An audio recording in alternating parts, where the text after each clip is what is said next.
Hey y'all, Myria Com here again, they them theirs, and thanks for being here to listen to me ramble about stuff. I don't have a great plan today. I I mowed the lawn this morning and touched up my hair a little bit. I'm not that thrilled with it, but what do? You can't make it perfect. That's a thing that I struggle with a lot, but it's part of why I do it myself. Because I know you can't make it perfect, and if you screw up and keep trying to fix it, you're just gonna consistently make it worse. So it's a way to like force myself not to be as much of a perfectionist as I am. So it's fine. I love it with my hat on. I don't love it with my hat off, and I can't wear my hat at work. So would be cool if I could. Technically, I'm sure no one would care that much, but I do work on a floor with important people, so they might care a little bit. Anyway, back to this.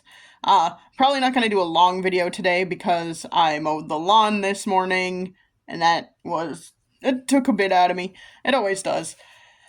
And I have kind of just been avoiding doing everything else I need to be doing today because of that. Or after that. Bleh, because it took so much out of me. So, here I am getting around to doing a video. I'm sorry the lighting is kind of not great. I don't know why I look so pasty.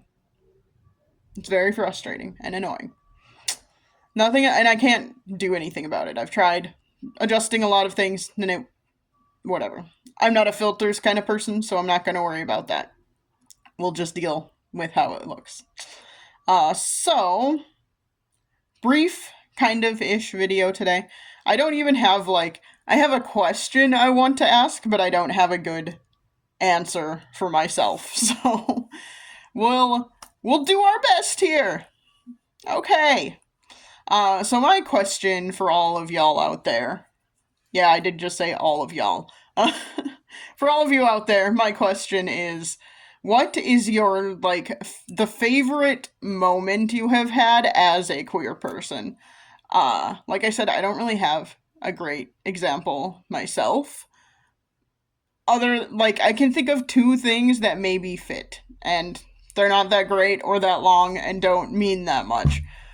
So one is, before I knew I was queer, and I was still living with my parents and all of that stuff, I think it was when I was an undergrad, but outside of the school year, I still lived with my parents. So summers, I would go back home and live with my parents again.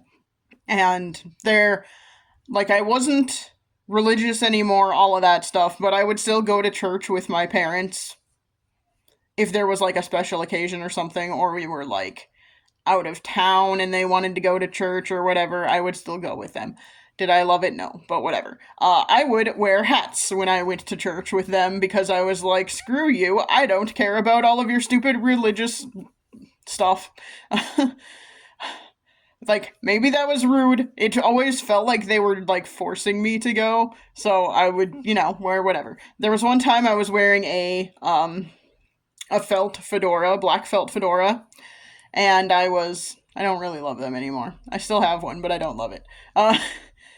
Anyway, so I was wearing that, and I was at church with them, whatever, and maybe I should preface this, I don't know how many people know this, but according to Catholic Church rules, men are not supposed to wear hats, but women are allowed to wear hats. Now, this is an old rule that was, often associated with, I'm trying to think of a good example, and I can't, more like bonnets and things like that, but,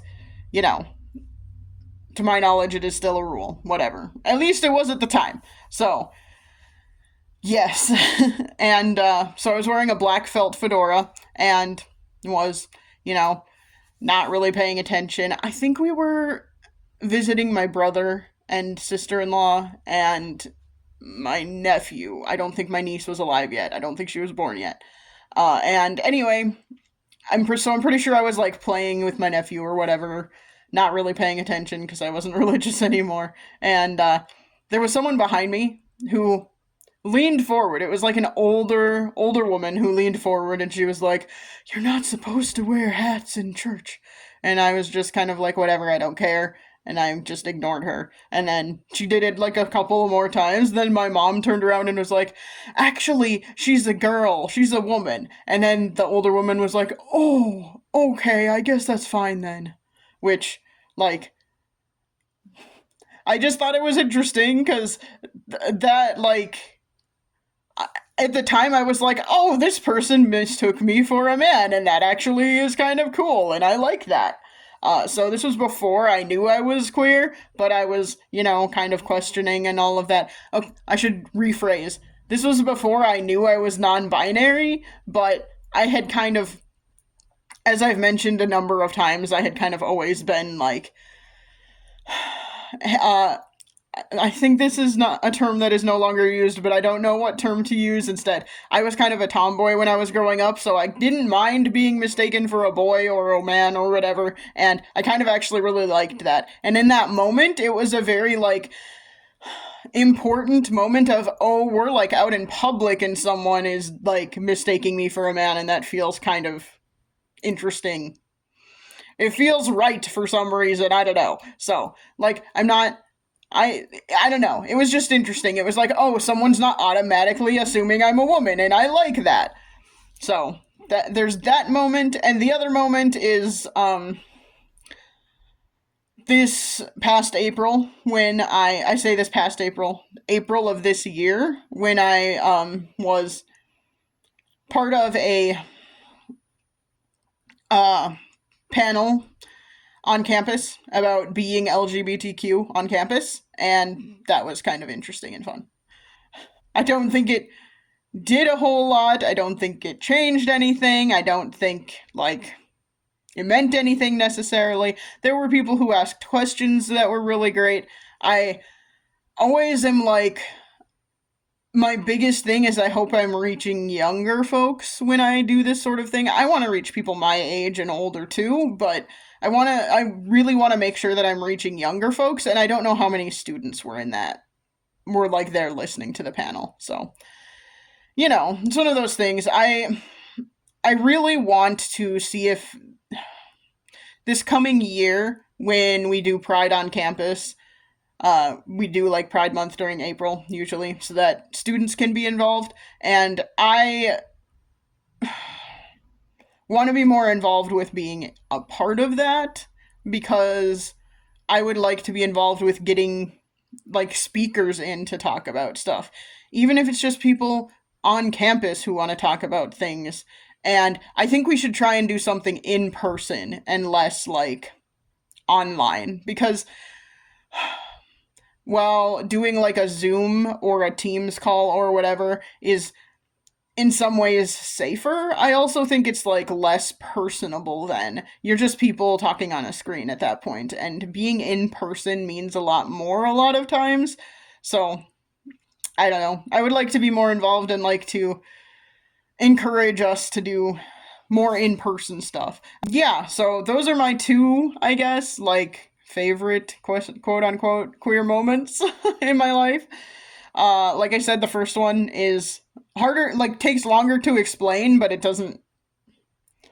I didn't even really know I was non-binary at the time. I was just like, oh, I like the fact that someone mistook me for the opposite gender. I like that. That's cool. I shouldn't say opposite gender, for a different gender than most people assume. So, yeah, like, I don't know. I don't have that. I'm a hermit. I don't do anything. So there's that. I'm kind of a nerd, and I'm kind of, yeah. I I always get this feeling like fan conventions are very queer in a lot of ways. So many queer things happen at fan conventions, and it just feels normal to me. It just feels like, oh, this is just what cons are like. But, you know, when I think about it, I'm like, oh, that's not actually that normal. That's not, like, normal for normal people who don't go to cons. So it's interesting. I've been thinking about that a lot lately too, because I really want to cosplay at the next convention. There's a convention at the end of September, and I'd really like to cosplay some potentially queer-ish things, but I don't know if I will have the time and energy to get them put together, so we'll have to see. But yeah, so that's potentially coming in the future. We shall see on that. Anyway, let me know if you have a favorite moment, a favorite event, a favorite activity, a favorite memory about being queer, whatever. And that would be great. I would appreciate that. Anyway, I'm very tired, again, because I mowed the lawn today, so I'm tired. But thanks for listening. Let me know if you have a favorite moment, event, etc. in the comments, and I will try and chat at you again soon.